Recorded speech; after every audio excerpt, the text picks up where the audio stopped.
Momento angular do sistema. Nós vimos que o momento angular de uma partícula em relação à origem de um certo sistema de coordenadas pode ser escrito da seguinte forma. Vou chamar esse momento angular de Lα, porque ele é da partícula alfa. Isso vai ser igual ao vetor posição dessa partícula nesse sistema de coordenadas, produto vetorial com o momento linear dessa nossa partícula. Então, o que eu vou fazer agora é substituir esse vetor posição. Eu vou escrever o vetor da posição da minha partícula em um certo sistema de coordenadas como a soma do vetor posição do centro de massa do meu sistema com um vetor Rα'. Esse vetor Rα' nada mais é que a posição da minha partícula em relação ao centro de massa do sistema. Então, eu posso escrever que Rα é igual a Rα' mais o vetor R que define a posição do meu centro de massa. Agora, o que eu vou fazer é calcular o momento angular total desse sistema que contém aí N partículas. Como eu vou fazer isso? Eu vou somar o momento angular de cada uma das partículas que compõem o sistema em relação à origem do meu sistema de coordenadas. Ok? Então, eu vou definir como momento angular total a seguinte quantidade.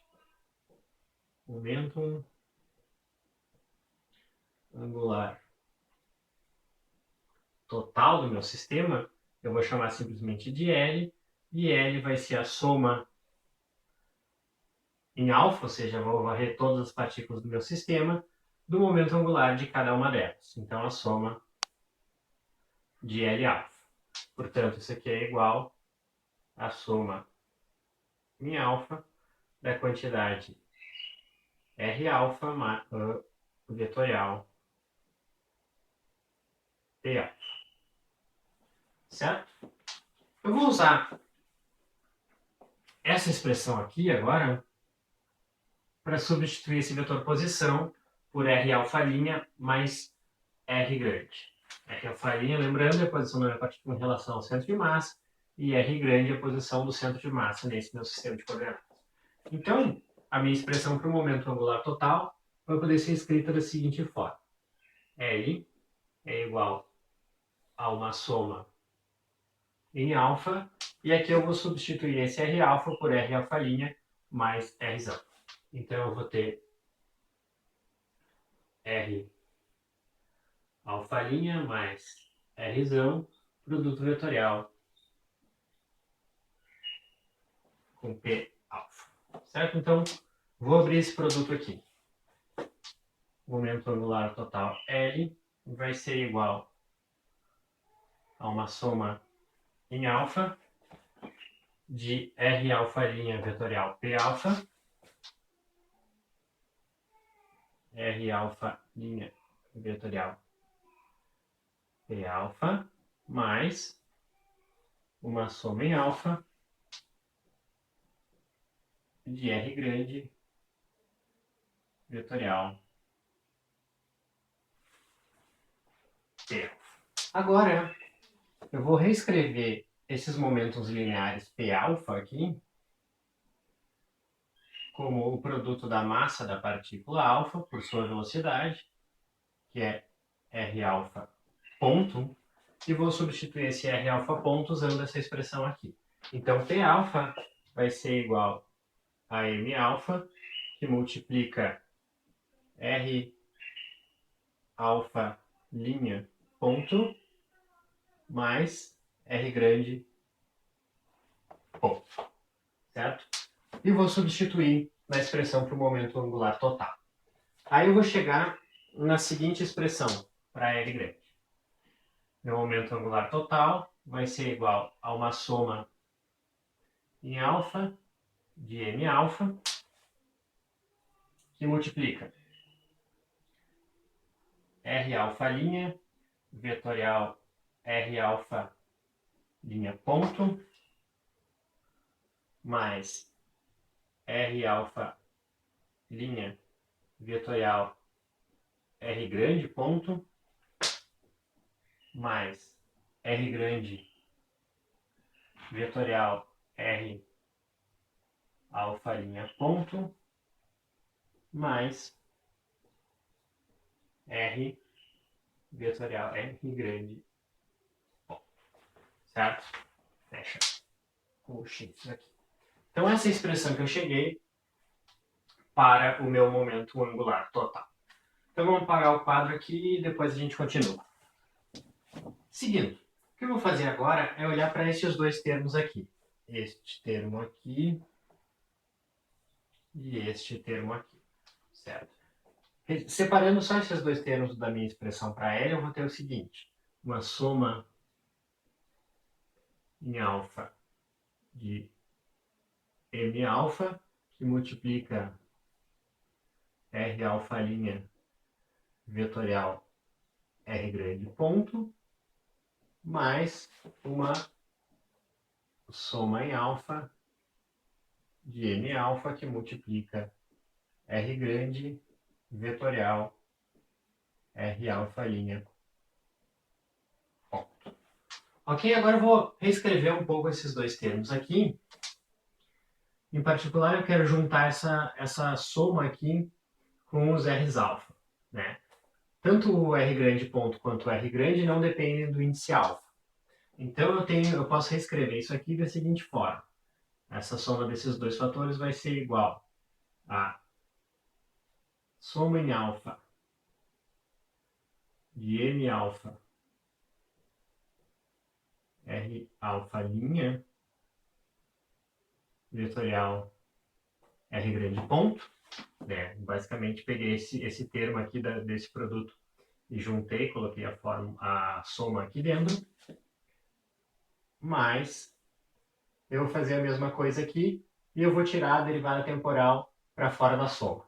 Tá? Então eu vou ter R grande vetorial derivada em relação ao tempo de soma em alfa de M alfa R alfa'. Ok? Esses termos que aparecem entre parênteses aqui, eles vão ser igual a zero, certo? Para a gente notar isso, basta ver o seguinte, né?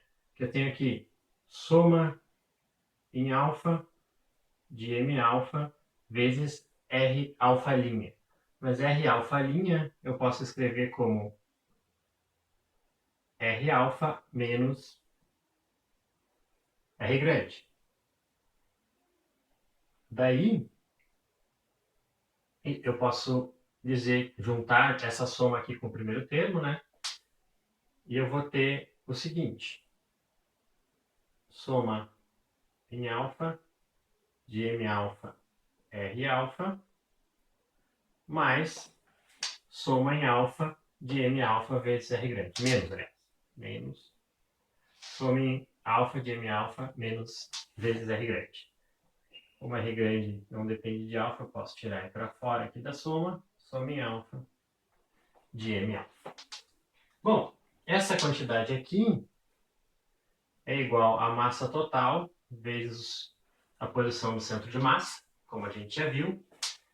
A soma em alfa de todas as massas é a massa total, portanto essa outra quantidade aqui também é igual a massa total vezes R, uma menos a outra, então isso aqui vai ser igual a zero. Voltando, então, como esse termo é nulo e esse termo também é nulo, o nosso momento angular total para o sistema pode ser escrito da seguinte forma. L vai ser igual. Vou pegar primeiro esse termo aqui. Tá? Então eu tenho uma soma em alfa de M alfa que multiplica o produto vetorial entre R grande e R grande ponto. Certo? Como esses dois vetores aqui não dependem do índice alfa, eu só tenho que somar sobre todas as massas e multiplicar por essa quantidade aqui. Né? Então a soma de todas as massas vai dar a massa total do meu sistema. E aí eu vou ter o seguinte, R grande vetorial massa total vezes derivada temporal da posição do centro de massa. Isso nada mais é que o momento total do centro de massa. O outro termo que sobrou aqui vai ser uma soma em alfa.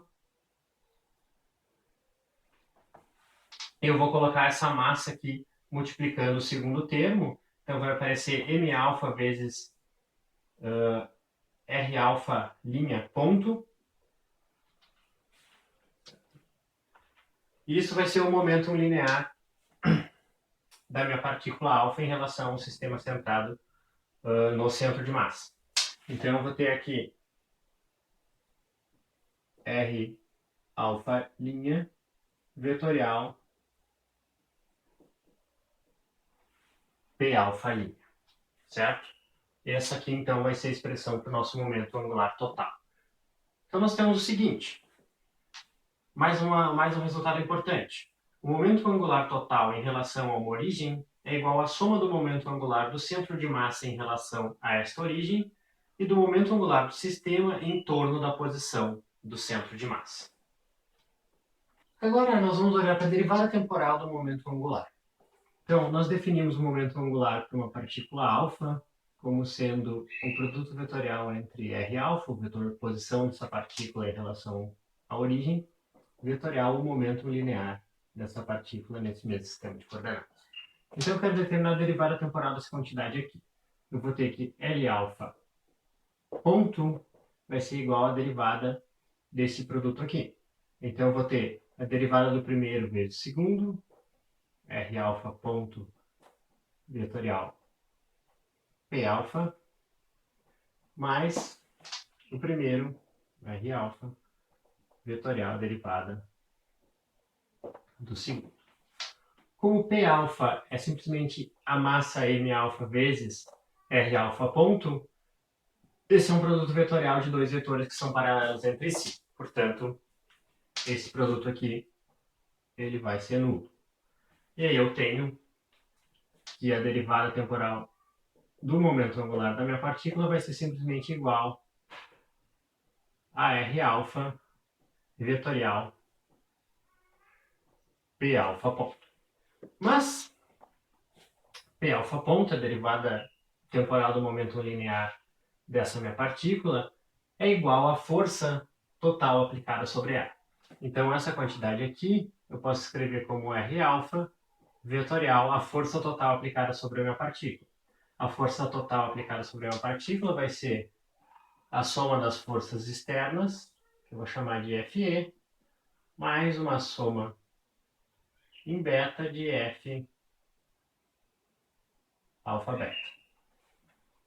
Certo? Então essa aí é a força total aplicada sobre a minha partícula. Eu estou vendo o produto vetorial dessa quantidade com o vetor posição. O que eu vou fazer agora é pegar essa expressão aqui e somar ela para todo alfa.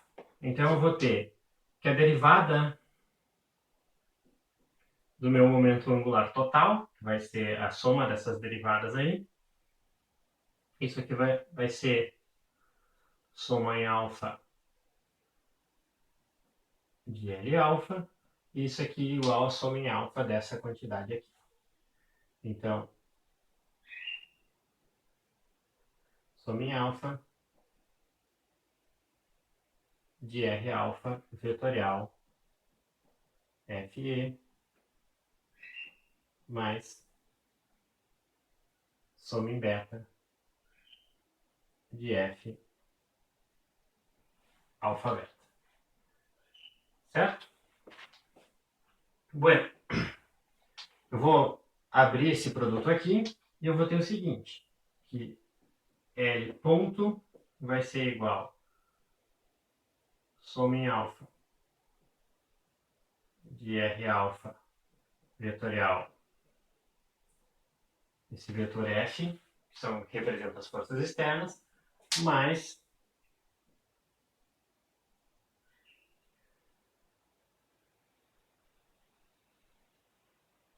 uma soma em alfa de R alfa vetorial soma em beta de F alfa beta. Voltando. Então eu vou reescrever isso aqui ainda mais, tá? L alfa igual a soma em alfa de R alfa vetorial Fe mais uma soma em alfa e beta diferente de alfa de R alfa vetorial F alfa beta. Ok? Esse último termo aqui, eu vou dizer para vocês que eu posso reescrever ele da seguinte forma. Essa soma em alfa e em beta, diferente de alfa, desse produto vetorial aqui,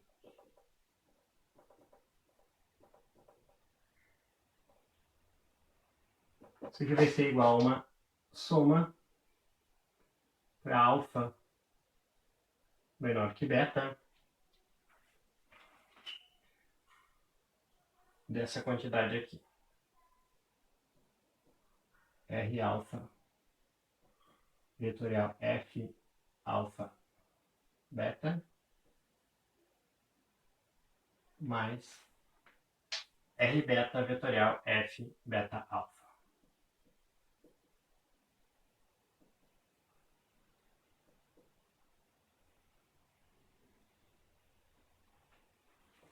Ok? Então a gente pode reescrever isso aí. Agora nós vamos notar o seguinte, que R alfa então determina a posição da minha partícula alfa no nosso sistema de coordenadas, R beta determina a posição da partícula beta. Eu vou definir então um vetor R alfa beta que determina a posição, é o vetor, na realidade, que conecta essas duas partículas. Então isso aqui vai ser, eu vou definir como R alfa menos R beta. E eu vou notar o seguinte, eu vou considerar que, como a gente viu quando falou sobre a terceira lei de Newton, que a força F alfa beta é igual a menos F beta alfa. Ok? Então, eu posso reescrever essa quantidade usando isso aqui, e eu vou ter que aquela soma lá, né?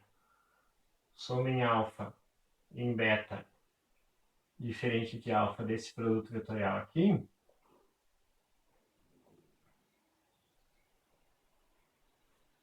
eu posso escrever como uma soma para alfa menor que beta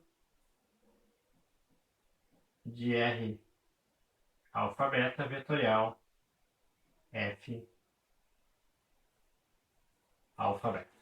Né? O que eu fiz aqui? Beta alfa por menos F alfa beta, e aí coloquei em evidência aqui esse vetor F, né? E aí aparece lá R alfa menos R beta. E R alfa menos R beta eu defini como R alfa beta. Cheguei nessa expressão aqui. Só que, se eu considerar a forma forte da terceira lei de Newton, eu tenho que essas forças aqui, além de satisfazerem essa relação, elas também atuam na linha, ao longo da linha que une as minhas duas partículas. E essa linha é justamente ao longo desse vetor. Então, se esse vetor R alfa beta for paralelo a essa força F alfa beta, o produto vetorial desses dois vetores aqui vai ser simplesmente zero. Então essa soma aqui vai ser igual a zero. O que nos resta então é só esse primeiro termo aqui para a derivada do momento angular total. Nós temos que L ponto vai ser igual a soma em alfa de R alfa vetorial F e alfa. Então eu tenho que isso aqui é igual a isso aqui.